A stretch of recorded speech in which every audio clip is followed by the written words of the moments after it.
Hello everyone, আসসালামু আলাইকুম।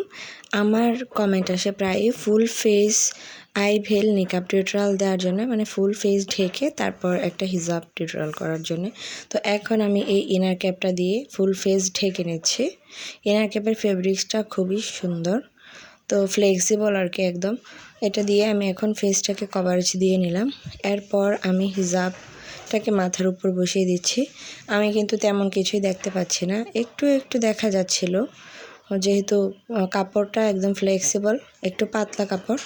যাই হোক, এখন আমি হিজাবটা নিয়ে নিয়েছি এবং হিজাবের একটা পাশ একটু খাটো নিয়েছি, একটা পাশ একটু লম্বা নিয়েছি। আর সবচেয়ে সিম্পল যে হিজাব টিউটোরিয়ালটা সেটা আমি করছি। গলার নিচে কোনো পিন ব্যবহার করছি না। এখন আমি থুতনির নিচ থেকে হিজাবটাকে ঘুরিয়ে অপর পাশে নিয়ে গেলাম এবং এই যে এখানটায় একটা বড় সড়ো পিন দিয়ে আটকে দিচ্ছি।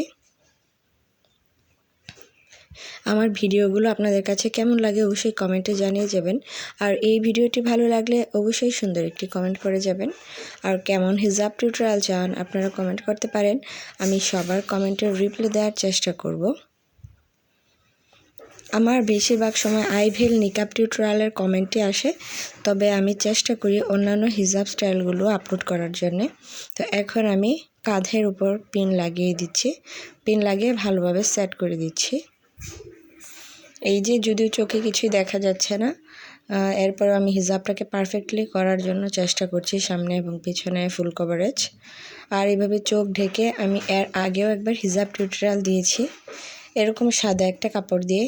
সেটা প্রায় 1 বছর আগে আমার একটা রিকোয়েস্ট আসছিল, ওই রিকোয়েস্টের রিপ্লাই দিয়েছিলাম। তো এই ছিল আমার আজকের ফাইনাল লুক। ভালো লাগলে অবশ্যই লাইক, কমেন্ট এবং শেয়ার করে দেবেন। আজকে এই পর্যন্তই, পরবর্তী ভিডিও দেখার অনুরোধ রইল। সবাই ভালো থাকবেন, সুস্থ থাকবেন। আল্লাহ হাফেজ।